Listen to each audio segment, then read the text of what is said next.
Once you Once you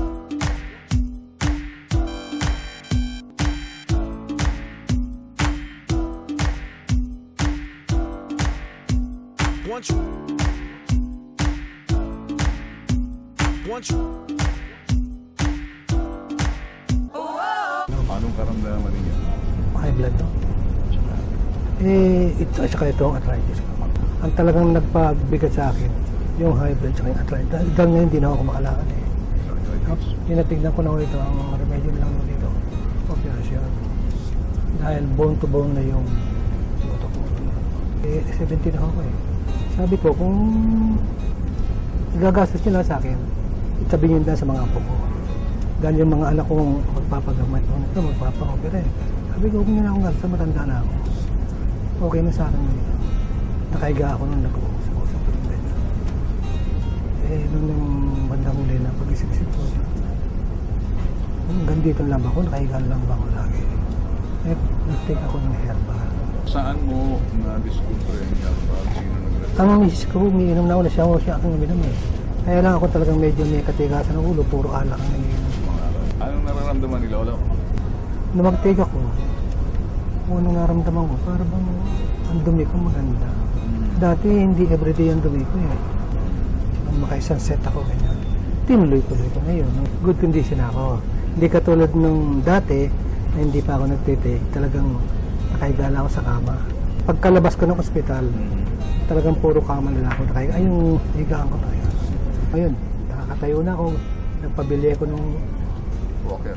Oo, yung walker na ayun, pagka naglalakad na ako, ginagamit ko yun.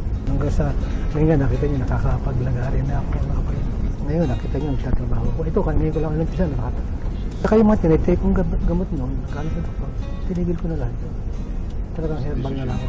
Oo, talagang herbal na lang kasi inobserbahan ko yun. Subukan ko yung uminom na ito kasi mahal. Yung mga gamot, tablets na yun. Herbal na lang. Ibig sabihin malaking improvement ang ginawa sa akin ng herbal. Ito ho, pinaka-frame nitong board na ito kasi itong board na ito, ginagawa ko para study table ng apo ko. Ginagawa ko yan para pagka malaki siya, mayroon siya sulatan. Nag-aaral lang ako ganyan. Hindi naman panay na panay. Basta napapagod magpahinga. Ito po, kaya ginawa ko. Para kung nakaupo ako rito, at meron akong gagawin, nakaganyan yung sa akin. Kung ako'y napapagod na, at gusto kong mag-relax, ayun. Nakataas pa yung dalawang pa ako para nasa kayo komportable. Buti, alalahin ka namin. Hindi, kaya ko. Ayun.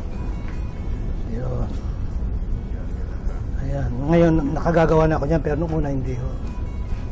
Yan, nakakalakad na ako. Ang hinihintay ko na lang yung tumakbo ko pero hindi ko pa kaya tumakbo Puro lakad-lakad lang lang. Okay lang, kaya ko yan. Kailangan mo ng alalahin. Hindi na. Kasi pagka yung nagpapalala ako, lumalabas na para akong lumpo Kaya inaano ko yung sarili ko talaga na ano ang silbi sa akin ng herbal kung hindi ako gagaling. Stretch na nangyayari sa akin dahil hindi ako makagalaw nakahiga lang ako Tinitignan ko yung kaya sabing gano'n kung may butik pero ngayon, dahil nagagalit nga sa akin ng miss ko pag lumalabas ako rito. Sabi ko, ba't lagi kang nasa labas? May nakakita naman akong ibang chicks ganyan.